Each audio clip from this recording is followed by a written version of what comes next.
outra eu vou. Lá no alto da favela, uma frente e outra na praça, e a moça passou por dela. Uma frente e outra na praça, e a moça passou por dela. Eu tava na pousada, eu vi a rua fechar. Eu tava na pousada, eu vi a rua fechar. Eu vi a fumaça da cova, eu vi a corrida nadar. Eu vi a fumaça da cova, eu vi a corrida nadar. Eu vi outra no bonde, lá no alto da favela. Eu vi outra no bonde, lá no alto da favela.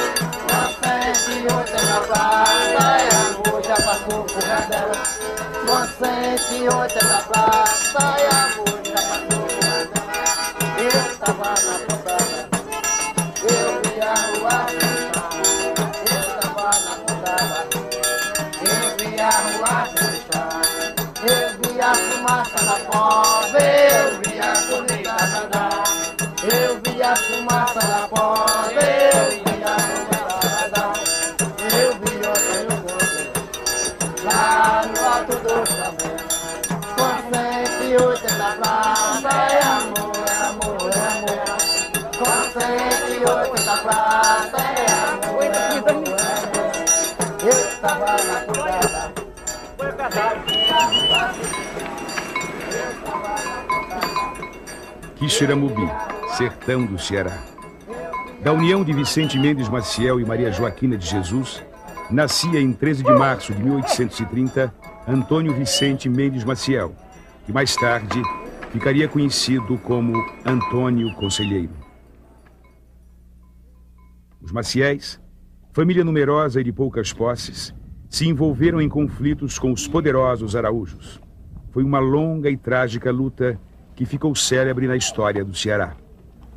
Pelo lado, eu me sinto muito alegre de pertencer a uma família de um herói, mas pelo outro, eu me sinto triste porque houve grande derramamento de sangue que não era para ver.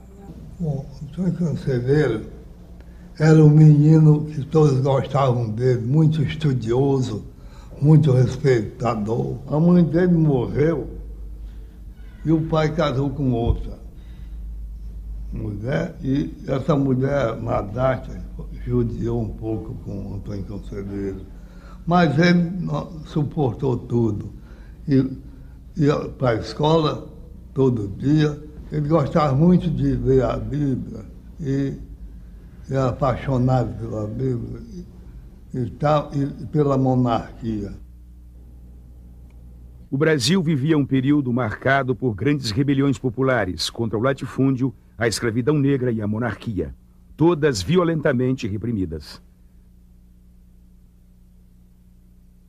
Aos 25 anos, Antônio perde o pai e 2 anos depois casa-se com Brasilina Laurentina de Lima. Quando ele saiu daqui, ele vendeu, liquidou os seus negócios em Quixeramobim, vendeu a casa que ainda existe aqui na cidade. Aí foi tentar como Rabla a vida lá pelo norte do estado. Muda constantemente de cidade e de profissão. Foi negociante, professor, caixeiro e advogado provisionado, ou advogado dos pobres, como o chamavam. Em 1861, morava em Ipu com Brasilina e 2 filhos. Mas um dia surpreendeu a mulher com um furriel que ele frequentava a casa em colóquios amorosos. Profundamente abatido, Antônio abandona tudo e se retira para a Fazenda Tamboril, onde se dedica ao magistério. O relógio da saudade anda sustento nas horas, só quem não ama e não sente quando meu bem vai embora. Quando meu bem me visita, se estou doente, melhora, repita a mesma doença quando meu bem vai embora. Minuto parece hora, hora me parece dia, dia me parece ano, quando meu bem vai embora. Ele era poeta também, ele rimava. E a rima dele é poucas, mas eu aprendi. Antônio vai para Santa Quitéria e conhece Joana Imaginária, mulher meiga e mística que esculpia imagens de santos em barro e madeira. Com ela teve um filho chamado Joaquim Aprígio. Nessa época explode a Guerra do Paraguai, na qual o Brasil disputa influência política e domínios territoriais. Antônio tinha alma de andarilho e em 1865 parte novamente. Trabalhando como negociante de varejos, percorre os povoados da região, mas os fracassos comerciais e a influência do padre Biapina levam-no a abandonar o Ceará. O padre Biapina, antes de ser padre, era juiz de direito em Quixeramobim, e Portigil Maciés. Aí deixou tudo e ordenou-se vigário e foi pregar o evangelho e começou a levantar a igreja e casa de caridade. E aí ele vendo, Antônio Conselheiro já era para pensar o misticismo, né? E vendo as pregações do padre Biapina, entregou de corpo e alma. Honório Villanova ouviu Antônio dizer, em 1873, que tinha uma missão a cumprir: erguer 25 igrejas, que não seriam, contudo, em terras no Ceará.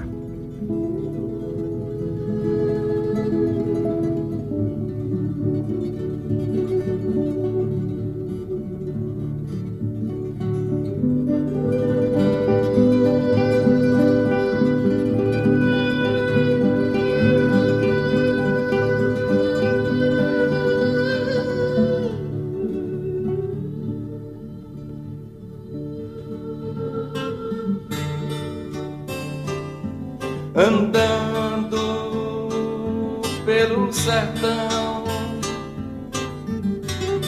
sem temor vai em frente, Antônio penitente, pelos recantos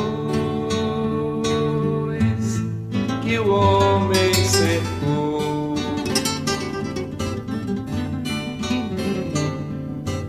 Vai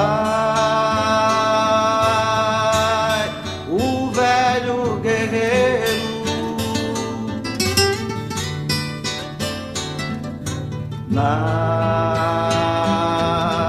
entranhas do tempo,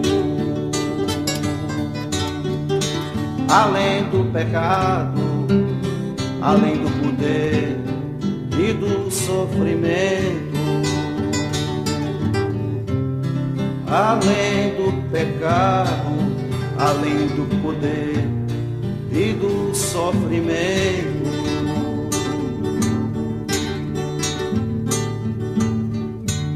Sacode, sacode, sacode o fole pro povo aparecer. Sacode o fole, oi, sacode, sacode, sacode o fole pro povo aparecer, sacode o fole. Berrante anunciando, aponta o seu cajado, fala da vida, Antônio dos retirantes. O auá, sempre luzente, risca no céu, Antônio dos penitentes. O Rabudo, que é um jornal de instância, foi quem trouxe a primeira notícia sobre o conselheiro que nós temos conhecimento, notícia publicada na imprensa, em novembro de 1874. O conselheiro passou na região, como nós sabemos, de Sergipe, e evidentemente ele deixou um conjunto, né, de seguidores e de admiradores. Em 1876, conselheiro é preso em Itapicuru, acusado de crimes em sua terra natal. Esse fato originou uma lenda que percorreu de boca em boca todo o sertão. Que o negócio diz que foi assim, a mãe dele foi quem fez o inferno para ele. Disse a ele que a mulher dele era farsa. A ele disse, não é, não é. Ela foi e disse, pois você diz que não é, você se faz uma viagem e se esconda. Aí ele foi e fez que fazia viagem, se escondeu. Ela que fez, vestiu em traje de homem, botou um chapéu e quando acabou saiu e chegou de noite. Chegou e bateu na porta, bateu na janela. A mulher disse que estava dormindo junto com a filha. Bateu lá e bateu cá e tá ali, ele estava escondido, aí atirou nela. Atirou, ela caiu. Quando caiu, ele chegou, quebrou a porta e entrou. A mulher estava dormindo, matou a mulher e a filha. Quando voltou, que chegou, disse que era a mãe, que a virou, era a mãe dele. Viu? Ali. Ele não olhou, quando entrou, não olhou. Assim dizem o povo, não sei, eu não vi, não é? Foi mentira. É mentira. Eu vou desfazer agora essa calúnia que foi a sacada contra o Antônio Conselheiro. O Antônio Conselheiro, ao casar-se em 1857, já era órfão de pai e mãe. Comprovada a sua inocência, é libertado e retoma as peregrinações. Era um ano célebre em todo o Nordeste, 1877, o início da Grande Seca. Essa foi terrível. Essa comia até cobra e raposa e quanta coisa medonha. Morreu muita gente de fome. Vou-me embora desta terra, segunda-feira que vem. Quem não me conhece chora, quanto mais quem me quer bem. Oh, oh, boi, oh, boi, oh, boiado, oh, boi. Quando chega a tardezinha que o capim pega a murchar, me lembro de pai e mãe, dá vontade de chorar. Oh, vaca bonita, oh, boi, oh, boi. Conselheiro vivencia a dor e o sofrimento do povo nordestino e afirma que iria para onde o chamavam os maus aventurados. Como um semeador de oásis no deserto, ergue templos sagrados para o povo em muitos lugares esquecidos e abandonados. Na construção da igreja, porque chamava João Ciscaio, assim minha sogra dizia. Chamava João Ciscaio, tirando as pedras, é aqui perto. Pois bem, então a pedra bateu no pé dele. Ele disse, ô diabo, quer quebrar meu pé? Pois bem, mas jogaram tudo em cima dos carros, carro de boi carregava. Quando chegaram com o carro que estava descarregando, ele chegou e bateu com a bengala. Diz, olha, essa pedra eu não quero aqui. Então diz que teve um que chamava Crescenso, assim minha sogra dizia, que dizia, mestre, por que manda retirar essa pedra? Porque ela foi xingada lá. A abolição da escravatura é proclamada. Conselheiro recebe com entusiasmo esta medida, pois há muito tempo já fazia pregações abolicionistas em suas andanças. Antes da abolição, há um depoimento de um italiano que estava marcando a estrada de ferro que devia partir de Alagoinha.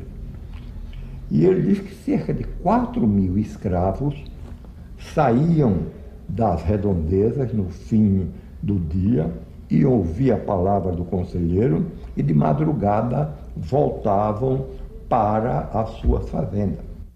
Um ano depois, veio a República e com ela medidas como o casamento civil e a cobrança de impostos. Conselheiro não aceita o novo regime e passa a combatê-lo com firmeza.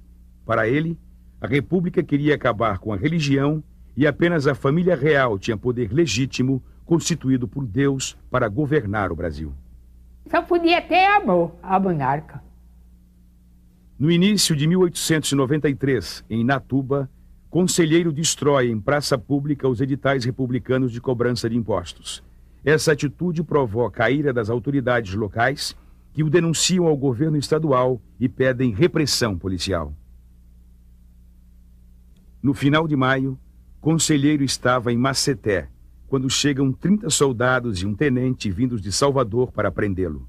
Seus seguidores, armados de garruchas e espingardas de caça, reagem, provocando a fuga desordenada da tropa. Maceté não há senão essas armas simples e o cacete. Há um soldado que foi morto a cacete. A situação era tensa e a pressão política tendia a crescer. Conselheiro reúne seus seguidores e parte sertão adentro, em busca da terra prometida.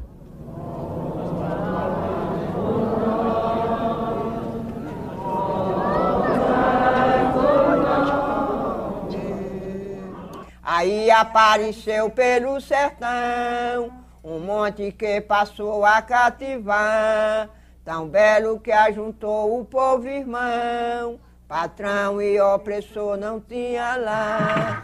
Deixei-me viver, deixei-me falar. No coração da Bahia, em meio à vegetação da Caatinga, existia um velho e decadente povoado à beira do rio Vaza Barris. Este o lugar escolhido por Antônio Conselheiro, em junho de 1893, para construir sua morada. Foi naquele tempo o conselheiro passar aqui e queria que todo mundo acompanhasse, falando que lá tinha pão e leite, a água virava leite e as pedras viravam pão. Aí o povo naquele tempo era todo mundo, já sabe como é, né? Foi todo mundo interessado. Pensava que ele era o quê? Deus ou, sei lá, um santo. O nome do lugar era Canudos. O conselheiro o rebatizou de Belo Monte.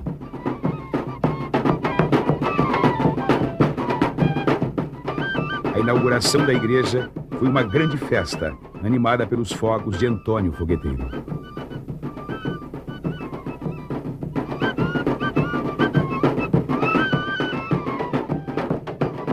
Esse cruzeiro do conselheiro era na frente da igreja de Santo Antônio, feita pelo conselheiro, não é? A primeira preocupação dele, enquanto a própria igreja e os outros poderes concentravam a terra, o conselheiro veio anunciando que a terra, com toda a sua força bíblica, a terra é do povo, a terra é de Deus, a terra é de vocês, ocupem-na. Porque a terra é um bem da vida, é um bem da criação. O arraial de Belo Monte se tornou uma lenda em todo o sertão nordestino. Então começou a fluir sertanejo, que deram o nome de jagunço.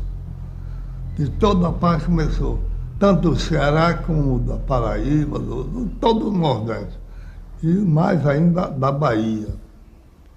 E ficaram tudo apaixonados pela doutrina dele. A igreja logo se tornou pequena para a multidão que se reunia à noite. Aí o conselheiro começava a fazer o sermão, aconselhando o povo, que queria ter união, que Canudos não precisava nem de polícia, nem de delegado, nem de cobrador de imposto, essas coisas todas, não havia necessidade. Bebida de jeito nenhum, porque João Abade tomava todo cuidado. Ele ainda prendeu 2 que trouxe uma cachaça escondida. Prostituição não tem, porque o conselheiro pregava contra e o povo acreditava e não queria. Foi iniciada a construção da Igreja Nova. As doações para as obras vinham de vários pontos do estado.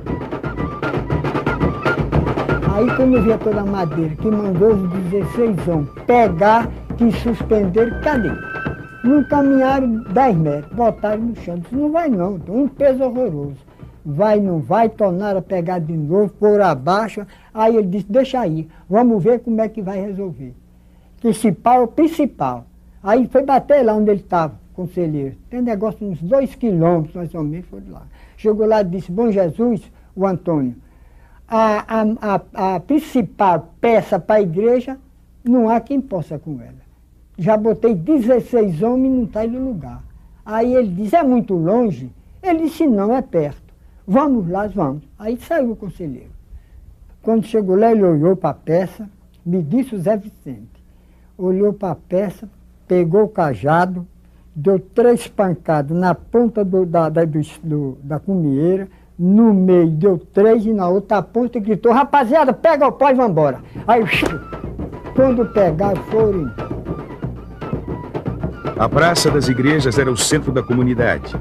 Era circundada por inúmeros becos estreitos e entrelaçados, compostos de casas de taipa que eram construídas de forma desordenada e em grandes mutirões. O Honório Villanova disse que havia um verde muito constante em Canudos na época do conselheiro, que havia às margens do Vaza Barris uma agricultura de subsistência que alimentava o povo da região. Agora, Frei João Evangelista, quando esteve em Canudos, em 95, e apresentou um relatório a respeito, ele disse que as condições de alimentação eram muito precárias, que o povo passava por grandes dificuldades. Disse ainda Honório Villanova: grande era Canudos do meu tempo. Quem tinha roça tratava da roça na beira do rio. Quem tinha gado tratava do gado. Quem tinha mulher e filhos tratava da mulher e dos filhos. De tudo se tratava, porque a nenhum pertencia, e era de todos, pequenos e grandes, na regra ensinada pelo peregrino. É uma sociedade solidária, fraterna, igualitária, em função da própria necessidade de criar os instrumentos e os elementos da subsistência de todos, né? Isso faz com que, efetivamente, Canudos seja uma grande experiência que a gente pode ousar chamar socialista. Entre a população de Canudos estavam muitos negros ex-escravos que, após a abolição, acompanharam o conselheiro. Os índios das aldeias Caimbé, Quiriri e Tuxá também eram uma presença marcante. Canudos, pelo fato do seu líder maior não ter reconhecido a República, não reconheceu automaticamente o governo republicano. Então Canudos praticamente era uma cidadela independente dentro do país. Eu acho até que a única comparação que se pode fazer com relação a Antônio Conselheiro, embora guardadas as devidas proporções, é o poder de Antônio Conselheiro só tem paralelo histórico nos faraós do Egito. Porque ele assumia todos os poderes, ele era executivo, ele era legislativo, ele era judiciário e ele era também Deus, como o faraó do Egito. Embora ele dissesse que não era Deus, aquela coisa que quando se ajoelhava para beijar os pés ele dizia: levante-se que Deus é outra pessoa, mas essa era a posição dele, o povo acreditava que ele era Deus. Então, nesse particular, Canudos era sui generis, não tinha semelhança com as outras cidades. Mas no que respeita aos seus aspectos urbanos, no que respeita ao tipo de organização social, no que respeita à pobreza, às carências generalizadas, eu acho que Canudos não tinha muita diferença das outras cidades do sertão. Canudos, no meu entendimento, é a cidade dos despossuídos, dos desesperançados, né, dos marginalizados, pessoas que viviam sob o baraço e o cutelo dos grandes coronéis, dos grandes proprietários, senhores da verdade e senhores até da mentira, né, donos de tudo e de todos, que marcavam gado como marcavam gente. Então Canudos é essa alternativa, é essa perspectiva, é a oportunidade de pessoas que nunca tiveram a chance de dizer não ao latifúndio, dizer não ao coronel e participar de uma utopia ou da construção de uma utopia que facultava a eles essas formas de vida ou essa forma de convivência absolutamente nova no seu cotidiano. Eu acho que existiu uma sociedade igualitária, um socialismo utópico. Evidentemente que nunca existe uma sociedade igualitária quimicamente pura. Tem sempre requisitos das outras formas de produção. Então, se havia alguma coisa que destoasse desse sentido, era puramente secundária.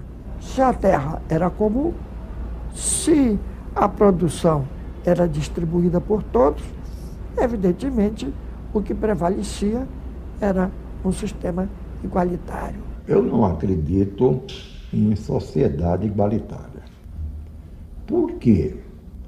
Os comerciantes são muitos e todos eles referidos pelos sobreviventes, pelos jornais da época. Antônio da Mota, Antônio Villanova, o Antônio dos Pocinhos, o Marciano de Sergipe, o Macambira, entendeu? Eram homens de recursos e tinham como que uma importância aí. Há uma carta publicada que um diz assim: meu compadre, venha que eu tenho 3 casas para lhe vender. Então, não era igualitária esta sociedade, você tinha casa e negociava até com as casas. Esse fato de que houvessem propriedades privadas particulares, ou nas redondezas ou dentro de Canudos, não altera, no meu entendimento, a substância essencial do que foi Canudos, né? Se você tinha 1, 2 ou 3 proprietários, você tinha uma grande massa da população usando coletivamente a terra. Não é o privilégio que caracteriza a sociedade canudense, é a forma igualitária de vida da maior parte da população, né? A segunda cidade da Bahia, no século XIX, com 30 mil habitantes, tendo que alimentar todo mundo, ela tinha que buscar uma forma de distribuição de bens equitativa, justa, porque senão era impossível, senão era reproduzir a miséria da sociedade republicana, da sociedade conservadora brasileira, em muito maior intensidade. O limite que Canudos se estabeleceu foi exatamente em função da concepção moral, política, autoritária da igreja. Quer dizer, Conselheiro é um homem efetivamente comprometido com a religião cristã, né? Com a igreja católica, que é extremamente repressiva em seus aspectos. E isso não permitiu que se desenvolvesse plenamente o ambiente de liberdade, as concepções libertárias na vida e nas relações entre os homens, que, por exemplo, existia entre os índios, entre os negros, que foram, inclusive, agrupamentos fundamentais na formação de Canudos. No final de 1896, o padre Cícero enviou a Canudos o observador chamado Herculano. Conselheiro então lhe disse: haverão 4 fogos. Os 3 primeiros serão meus. O 4º eu entrego nas mãos do bom Jesus. É guerra que vai começar e haja fogo e haja guerra e haja guerra no mar. Hoje a fogo e haja guerra e haja guerra no mar. Morreu o secretário, ficou general. Morreu o secretário, ficou general. Matezinho das donzelas e ajudar-me a pelejar. Matezinho das donzelas, ajudar-me a pelejar. Isso tudo é louvor, isso tudo é louvar. Isso tudo é louvor, isso tudo é louvar. O conselheiro precisava de madeira para a igreja nova em construção e a encomendou em Juazeiro. O pagamento foi antecipado, mas no prazo estabelecido, a madeira não foi entregue. Espalhou-se o boato de que Juazeiro seria invadida pelos conselheiristas. O juiz local tinha antigas divergências com o conselheiro e resolveu estimular o pânico na cidade. Grande parte dos moradores decidiu atravessar o Rio São Francisco, refugiando-se em Petrolina. Criado o clima propício, o juiz solicitou tropas policiais e foi atendido pelo governador Luiz Viana. De Salvador partiu a primeira expedição, composta de 119 homens comandados pelo tenente Pires Ferreira. Chegam a Juazeiro em 7 de novembro de 1896 e decidem então ir em direção a Canudos. O encontro deu-se no povoado de Uauá, no amanhecer de 21 de novembro. Os conselheiristas chegaram entoando cânticos, tendo à frente a bandeira do Divino e uma grande cruz de madeira. Chegaram em procissão, vinham como quem vinha para a reza ou para a guerra. Foram recebidos à bala pelos sentinelas semi-adormecidos e surpresos. Era a guerra. O conflito generalizou-se rapidamente. Violento, numa desproporção muito grande entre as partes, porque uns eram armados com armas próprias de guerra e os outros vinham com armas de caçar passarinho, cacete, de ferrão de furar boi. Passadas várias horas, os conselheiristas comandados por João Abade resolveram se retirar, deixando para trás dezenas de companheiros mortos e um quadro desolador. Quando a polícia se sentiu batida, indignou-se com as principais pessoas da terra, inclusive os que o hospedaram, os chefes locais. Pires Ferreira, não contendo a indignação, ele baixou fogo no Uauá. O Uauá foi queimado por eles. A expedição não tinha mais forças nem coragem para atacar Canudos. naquela mesma tarde, retornaram para Juazeiro com o saldo de 8 mortos e 17 feridos.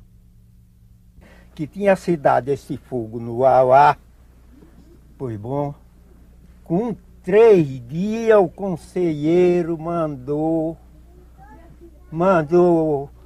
tirar aí uma gota de homem quando acabar e enterrar os mortos. Aí, 20 homens foram. Quando chegaram lá, moda Fidentina, não puderam enterrar, voltaram para trás. Quando chegaram, disse o conselheiro, não podemos enterrar os homens por causa da Fidentina, que não dá jeito. Aí meu pai Pedrão falou, se eles não foram enterrados porque lá não foi um homem. Se tem ido um homem, eles tinham enterrado. Foi bom. Aí o conselheiro diz, e você vai e enterra? Diz, vou e enterro. Diz, tira 20 homens aí, vá. Ele foi, quando chegou lá, era a perna para um lado, cabeça para outro, era um rubo demais. Não puderam encostar com a Fidentina, mas ele rompeu e entrou. Foi bom. Aí ele mandou cavar 2 buracos, cavaram. Num, ele cansou de me dizer, num eu botei 75 e no outro botei 60. Em Canudos correu o boato de que Antônio da Mota, compadre e amigo de conselheiro, tinha avisado a tropa. Foi o suficiente para ter sua casa invadida e ser morto, juntamente com todos os filhos homens. Eu acho que após aquele massacre, aquele banho de sangue, que foi o trucidamento da família Mota, se esperaria de um homem como Antônio Conselheiro uma ação muito mais enérgica. E o que você vê é uma ação omissa. Você vê a omissão, o silêncio, né, o acomodamento das coisas. A derrota da expedição surpreendeu o governo, e no sertão crescia ainda mais o prestígio de Antônio Conselheiro e o afluxo de pessoas para Canudos. Nas semanas seguintes, organizou-se a segunda expedição, muito mais poderosa que a anterior, com canhões, metralhadoras e mais de 600 homens sob o comando do Major Febrônio de Brito. Embalados pela confiança numa rápida vitória, partiram de Monte Santo em 12 de janeiro de 1897. Nesse mesmo dia, Antônio Conselheiro concluiu em volumoso livro suas prédicas, obra manuscrita que contém pensamentos e discursos sobre religião, monarquia e escravidão.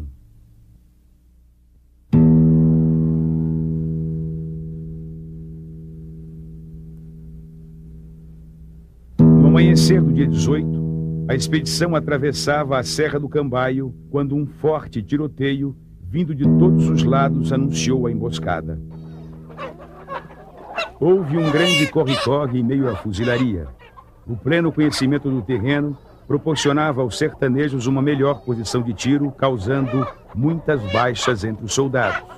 A luta durou mais de 5 horas, quando finalmente a força militar prevaleceu e avançou, deixando muitas perdas entre os conselheiristas. No fim da tarde, a expedição acampou à beira da Lagoa do Cipó. Na manhã seguinte, houve um novo ataque, desta vez mais compacto e direto. Sem o abrigo das serras e rochedos, lutavam corpo a corpo, no terrível confronto dos punhais. No final do combate, inúmeros corpos restavam estendidos no chão, a maioria de conselheiristas.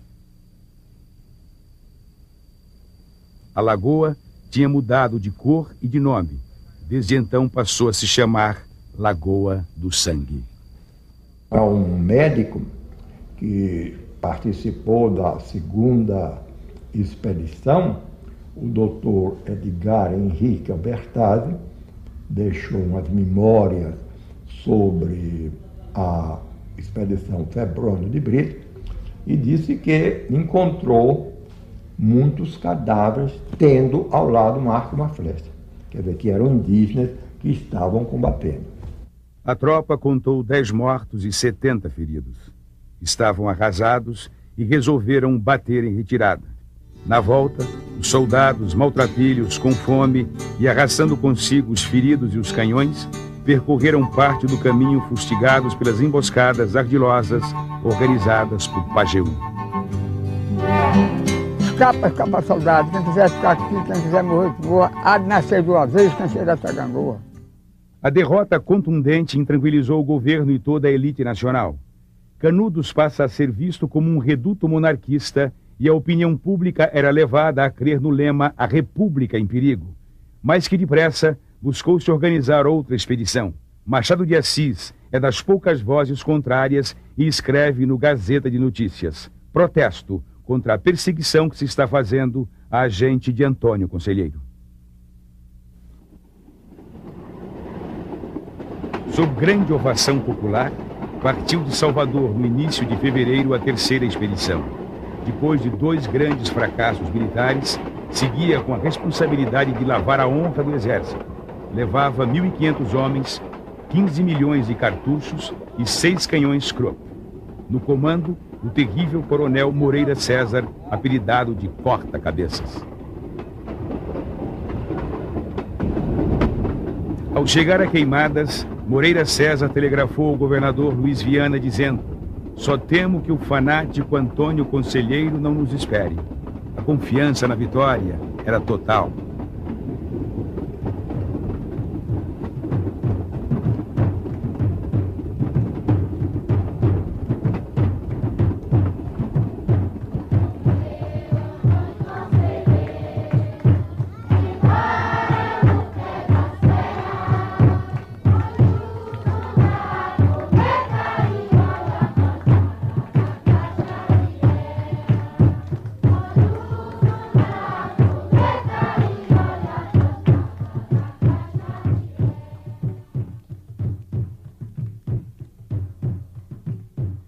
No caminho para Canudos, Moreira César mandou prender o padre Vicente Sabino, que morava no Cumbe, por este manter boas relações com o conselheiro. Ele era ateu, Moreira César, terrível, ateu terrível. Na manhã deste dia, pela primeira vez em toda a campanha, os soldados avistaram Canudos. Moreira César euforicamente gritou para os seus homens: "Vamos tomar Canudos sem disparar mais um tiro." A baioneta. O ataque começou com um bombardeio e, a seguir, uma rápida investida da infantaria que ocupou algumas áreas da cidade. A reação veio com uma tempestade de tiros, partindo dos defensores alojados em casas, becos e nas torres das igrejas. A cavalaria entrou em cena, mas no terreno acidentado foi ineficaz e tornou-se alvo fácil. Os acontecimentos desestruturaram a Força Federal. A insegurança e a indisciplina já dominavam suas fileiras e as perdas cresciam assustadoramente. Os conselheiristas também acusavam muitas baixas, mas tinham um melhor posicionamento tático, ocupando todos os espaços com rápidas substituições dos que caíam. O combate se arrastava dramaticamente há algumas horas, quando Moreira César, insatisfeito com seus comandados, irrompe na linha de frente. E entrou e lá e vai, que quando estava dentro do rio, para saltar para o lado, pro outro lado, recebeu um balaço por trás das costas. Quem atirou nele disse que só podia ter sido a força. Ele disse que tinha um pacacete de aço, que batia a bala, caía no chão. Mas recebeu o balaço. Aqui diz que foi dizendo: "Tamarim, toma conta do comando que estou baleado." E aqui deu no reda do cavalo para trás e os jagunços aí criaram arma nova e ferreram o tempo. Deu-se o recuo para o abrigo do Alto do Mário. O coronel Tamarindo, muito abatido, nada fez. O sol começava a se pôr. Em um cenário sangrento e doloroso, a luta havia terminado por ora. Em Canudos, o sino da igreja, tocado por Timotinho, anunciava a vitória. Estava derrotada a célebre expedição.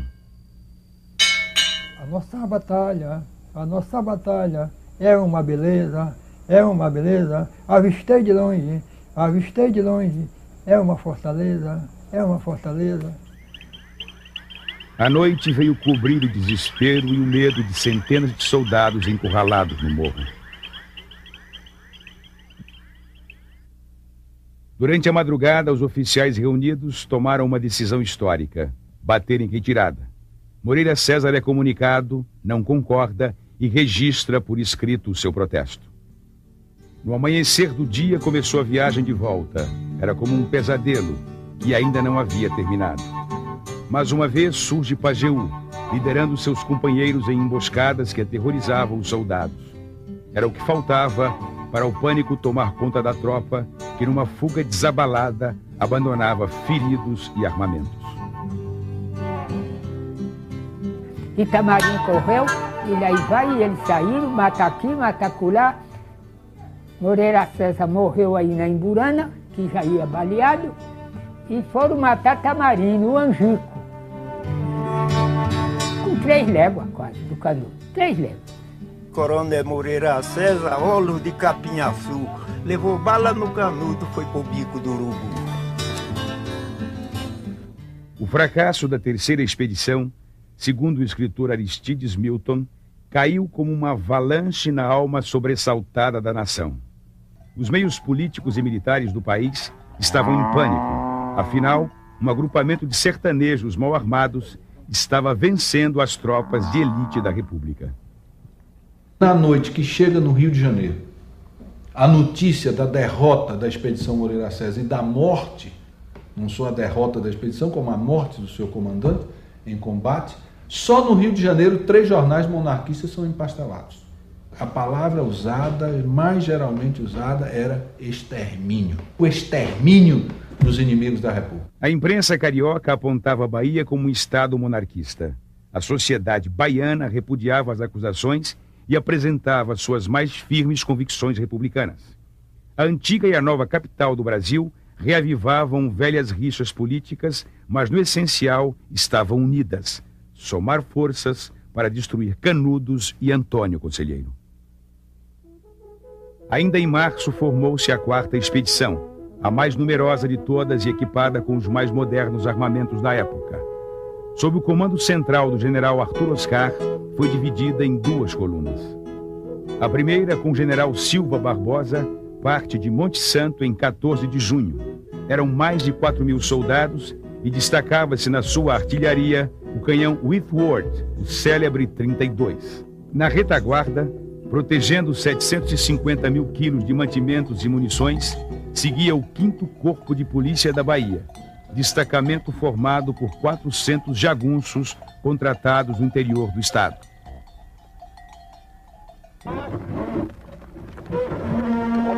O comboio se estendia por vários quilômetros em marcha lenta e fragmentada. Além das dificuldades no transporte dos canhões, ainda sofriam rápidas emboscadas de Pajeú. Esses ataques provocavam poucas baixas, mas atingiam a moral dos soldados, deixando-os temerosos e inseguros. Ao se aproximar do arraial, uma surpresa esperava a coluna. Os conselheiristas tinham ornamentado os galhos das árvores e a beira da estrada com caveiras, esqueletos e fardamentos. Eram os restos da expedição Moreira César.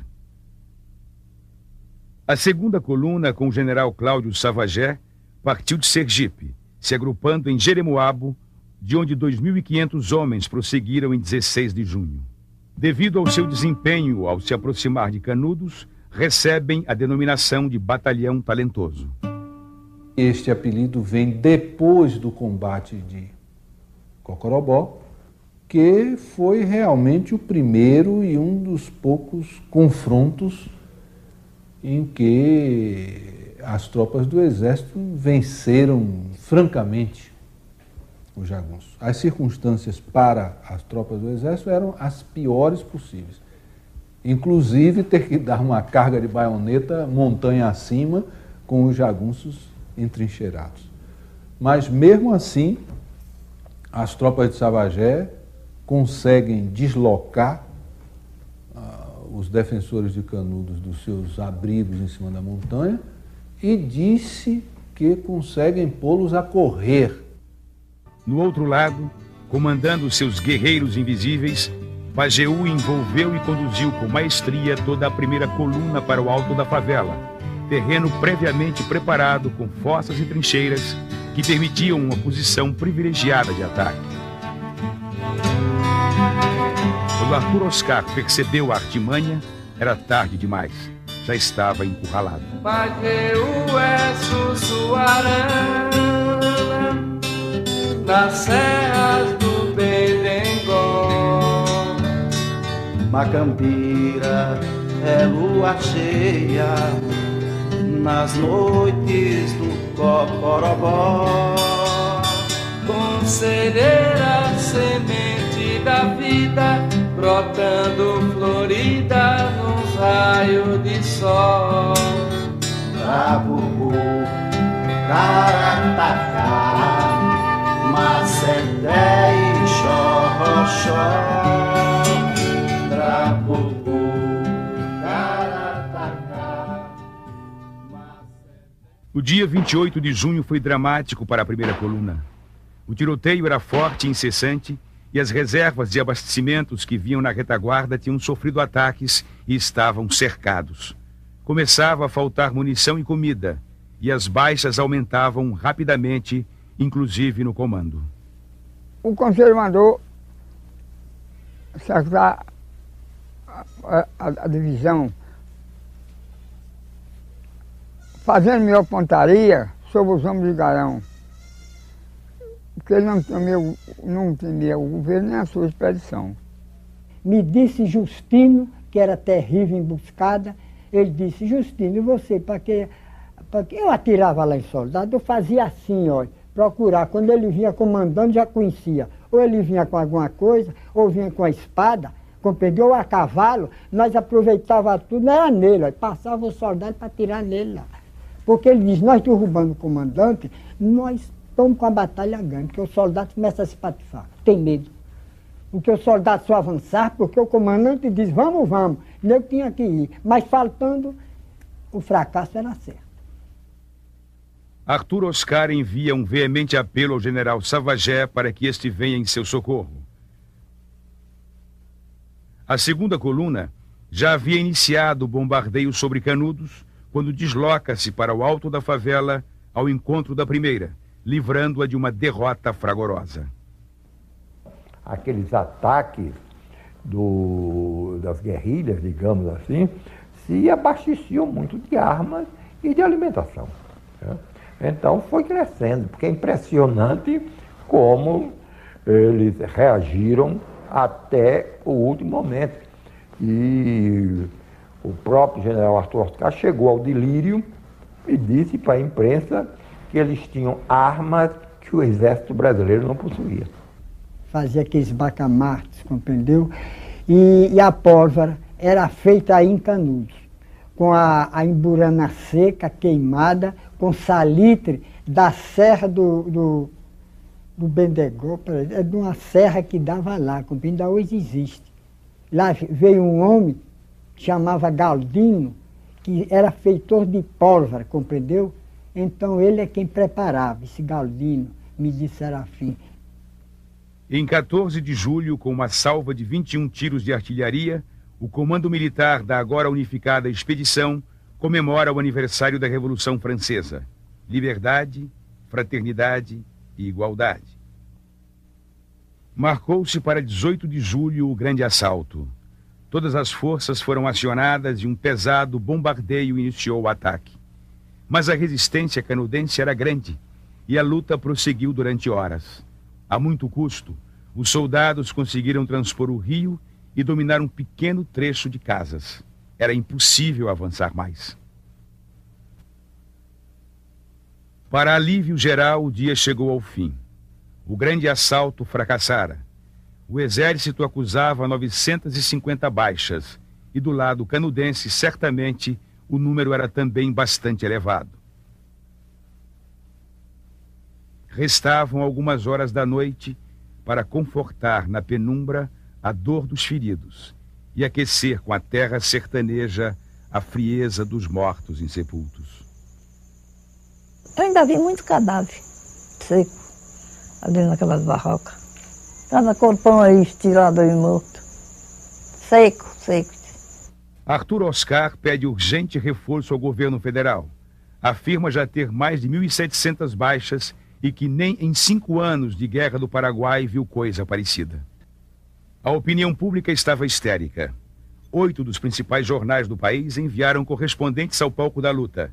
E as notícias não conseguiam explicar tanta dificuldade e demora de um exército bem equipado, formado por tropas de 17 estados brasileiros, em destruir um reduto sertanejo. Os habitantes de Canudos se defenderam de uma agressão e se defenderam até as últimas consequências, porque eles estavam lutando por uma causa que era bem próxima, enquanto os soldados vinham lutar em nome da República, cuja República nem todos estavam, digamos assim, imbuídos desse sentido do ideal da República. No acampamento militar, as condições de higiene e saúde eram péssimas e um surto de varíola começava a se alastrar. De Salvador, segue apressadamente um grupo voluntário de estudantes de medicina. Neste ambiente, cresciam a indisciplina e as deserções. Há uma declaração, eu creio que é do Dantas Barreto, que duvidava da fidelidade das tropas de Sergipe e da Bahia, que tendiam a passar para o lado de Canudos. Em Canudos, a situação também era muito grave. Diariamente, a cidade sofria um bombardeio incessante, mas impressionava a tropa a postura em combate dos sertanejos. Nunca tocavam em dinheiro o objeto de valor dos soldados mortos e jamais abandonavam na frente de luta seus companheiros feridos que eram tratados pelo médico do arraial. Ele curava o Mané Quadrado. Ele era um caboclo do Rudelo.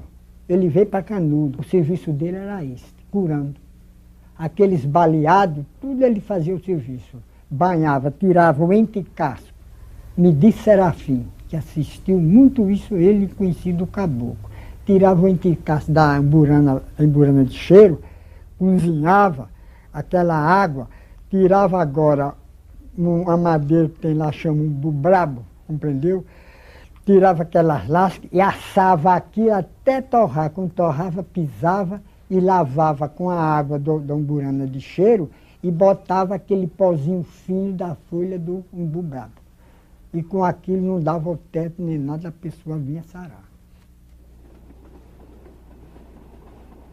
Em 10 de agosto parte o reforço da famosa Brigada Girard, formada por 1.100 homens que ao longo do caminho foi se reduzindo drasticamente.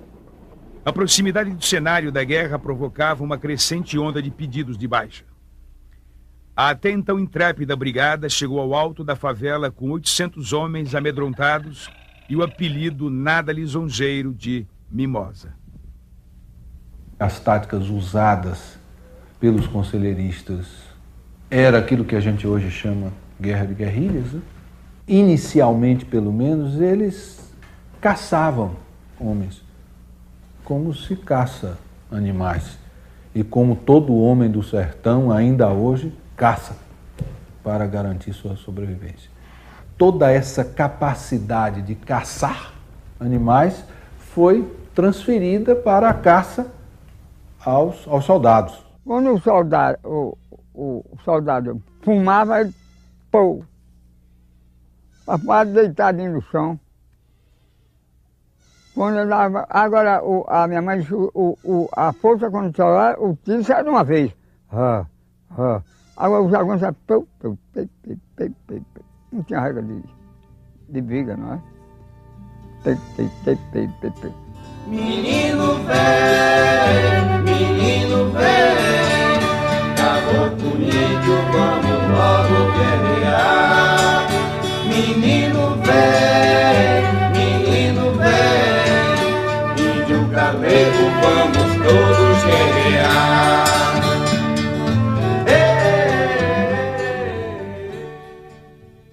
Dia a dia a situação se agravava no acampamento e a sobrevivência tornava-se insuportável.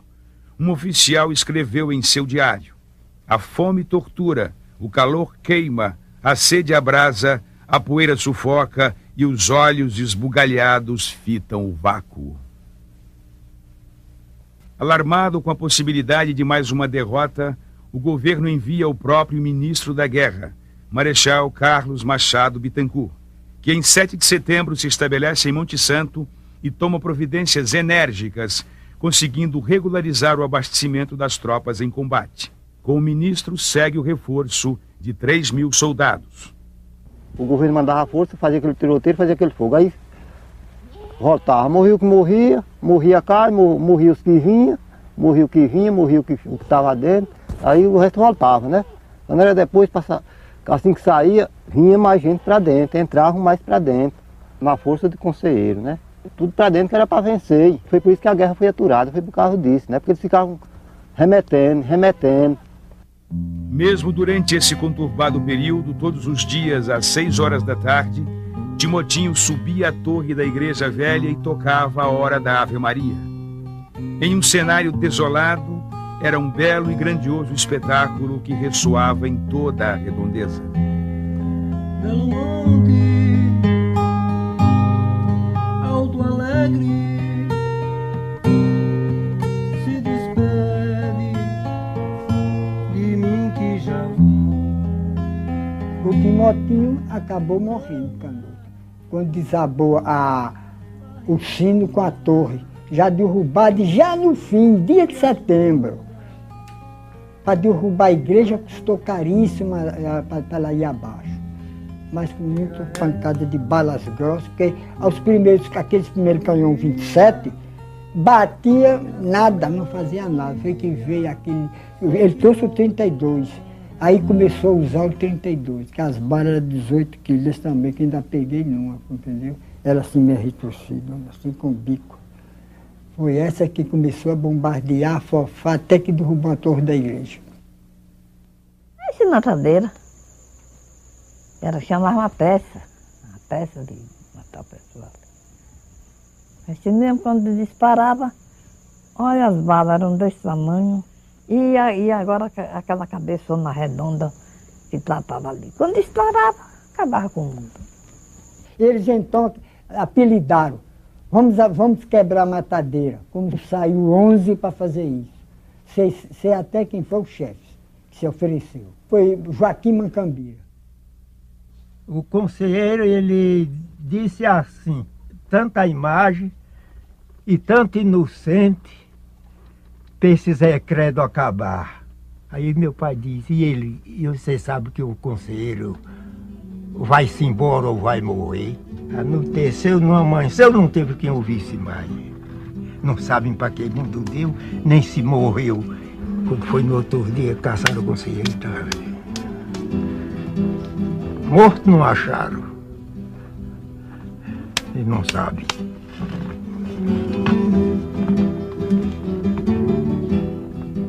Assim contava ele. Entre os frisos vermelhos da tarde, eu canto a aurora. Nas colunas de mato e rebanho, eu canto a aurora. Conheci um velho por nome Santinho, ele me contou que era guarda do conselheiro. Estava de guarda do conselheiro, o conselheiro morreu, rolou 3 dias, que disse que ele ressuscitava, rolou 3 dias. Quando sepultaram, já não aguentavam mais, já ele estava fedendo. Aí agora cavaram, disse que lá no santuário, ferraram com as esteiras, botaram ele e botaram, disse que as imagens que ele tinha, botaram tudo e enterraram. Ele não morreu de bala. Morreu, quer dizer que adoeceu e morreu. E esta morte é a margem sonora, eu canto a aurora. O conselheiro morreu dentro da igreja. Quando eles estavam aqueles bombardeios medonhos, me disse o Barbino que era a guarda da igreja.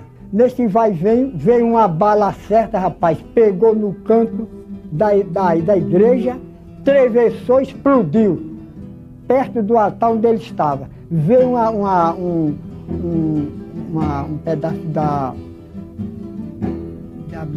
desse tilhaço de granada, cortou Não entrou. Se esse entrar, ele tinha morrido na hora.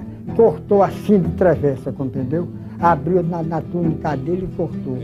Aí agora foi entrou em tratamento. Quem veio tratar foi Manuel Francisco, foi quem ficou com ele, Manuel Francisco e Nicolau, e Manuel Quadro. Chamaram o Manuel Quadro um jeito, o Manuel Quadro chegou, tiraram a batina, olhou o talho que deu o estilhaço, compreendeu? Ali fez o tratamento, mas não passou. Dentro de 4 dias começou a apresentar febre, não teve jeito. O estrago não teve conselheiro. Morreu disso. Morreu no dia 22 de setembro de 96, já no final da guerra.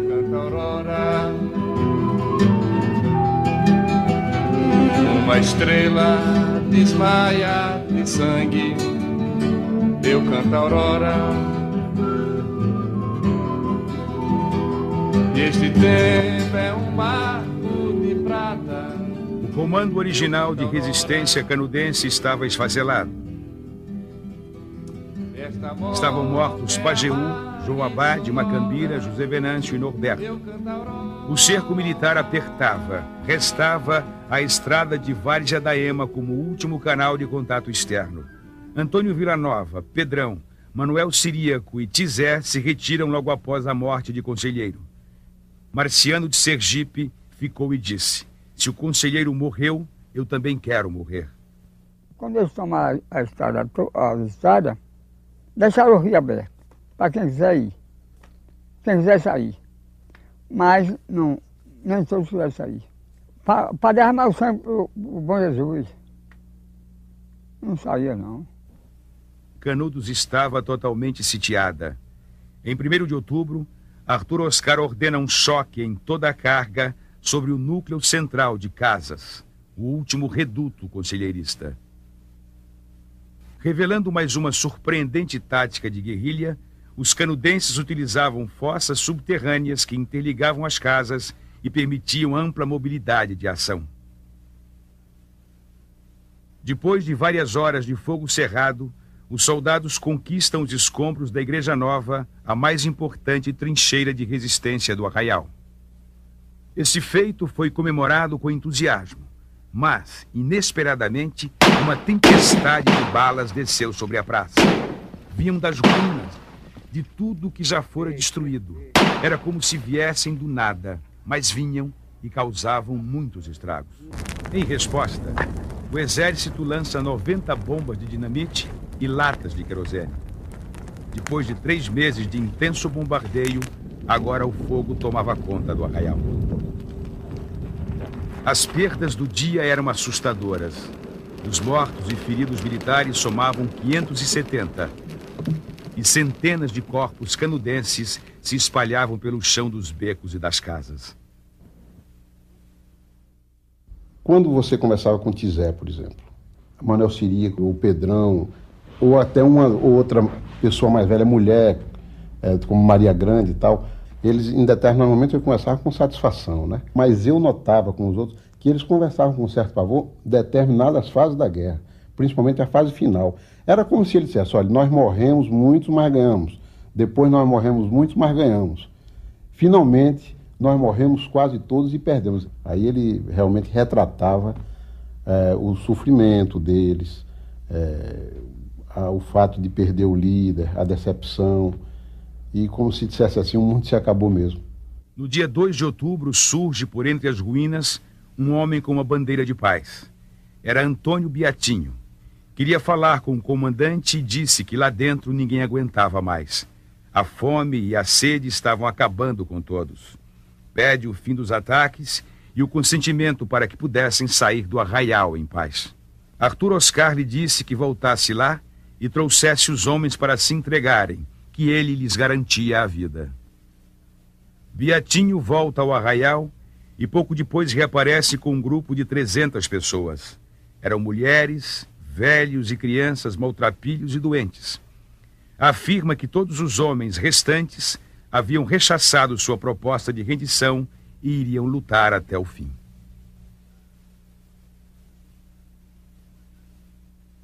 O ataque prosseguiu com o fogo se alastrando vorazmente. Por cada beco, palmo a palmo, milhares de soldados avançavam sobre um cenário de fim de mundo. era a tragédia e o horror sobre uma legião de corpos carbonizados em meio às cinzas dos 5.200 casebres.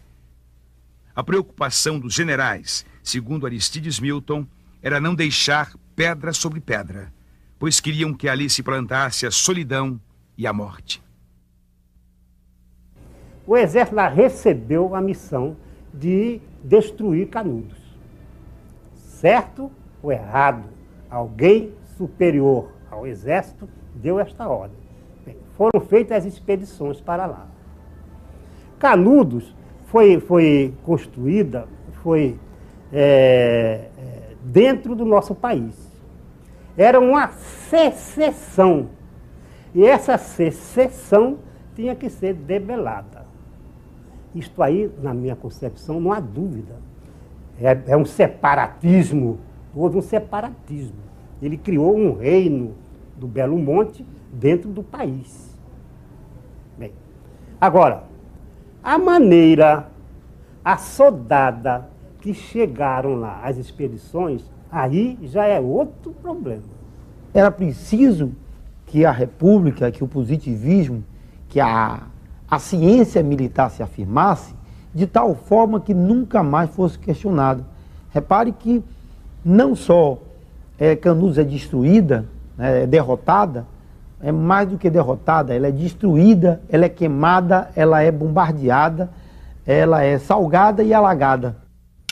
Nos últimos dias da guerra, aplicou-se largamente nos prisioneiros a gravata vermelha, como era chamada a degola, atingindo até mesmo Antônio Beatinho, que recebera pessoalmente do general a garantia de vida.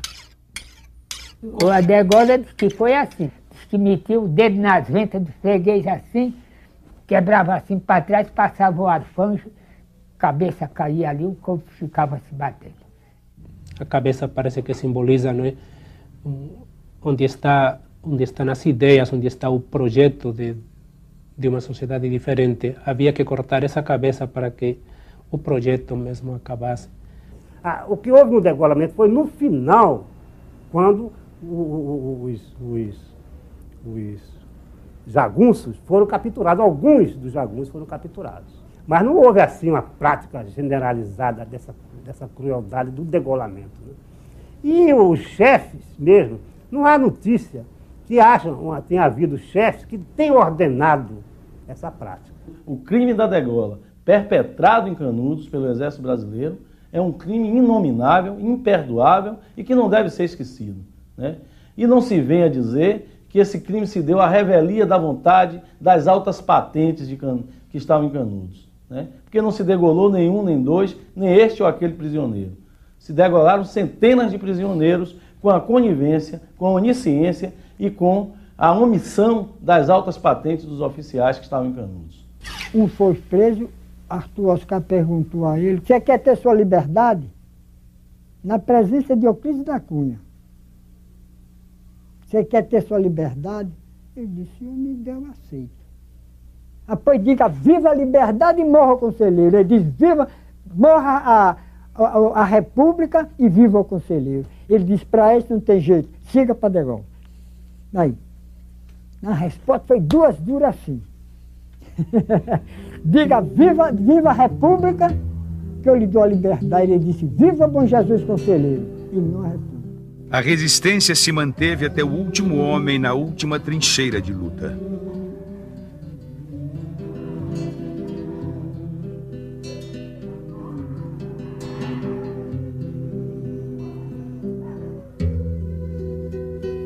Em 5 de outubro de 1897, Canudos estava destruída.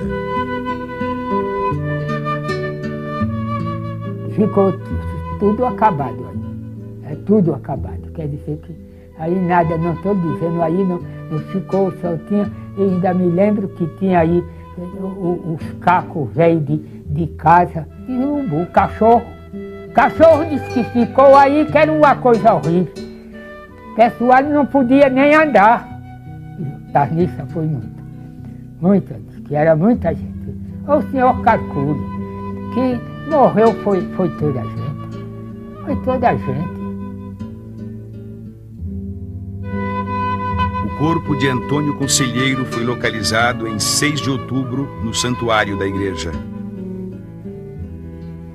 Depois de exumado, foi degolado e a sua cabeça levada para Salvador.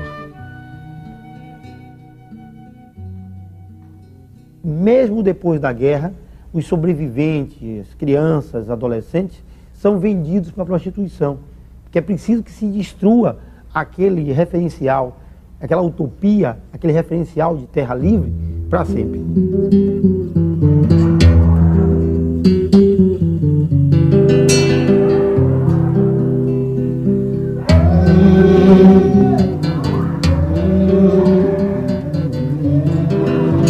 Em 1969, Canudos novamente era destruída, desta vez pelas águas represadas do rio Vaza Barris. Eu acho que eles não deviam ter feito esse açude aí, por causa de este pessoal ter sido derramado esse sangue aí no canudo e ser coberto d'água.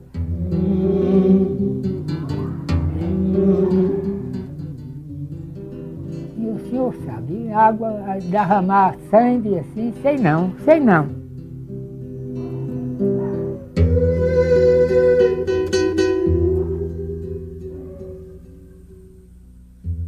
Dentro do Cocorobó ouviu-se um grito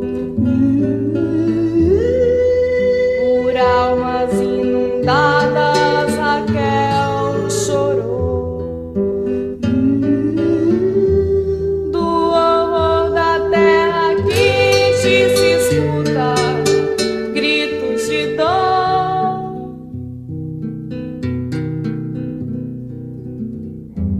Das batalhas e massacres, milhões de mortos, da espora da opressão, a triste sorte. Geme o povo dos sertões, solta gritos, gritos de dor.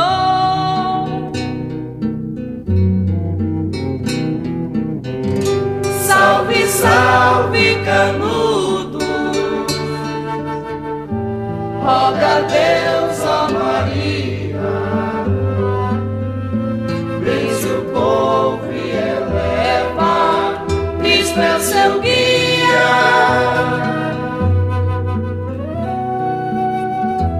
Do navio e da aldeia nos misturamos, índios, negros e roceiros, a marca herdamos. Do deserto das 3 raças, Deus chama a promissão.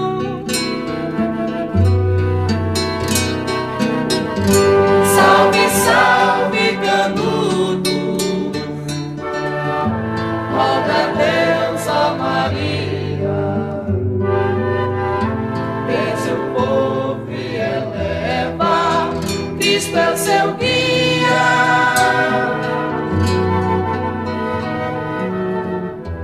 De beatos e missões a fé colhemos, da escola da enxada partilhamos, do conselho dos profetas ouvimos libertação.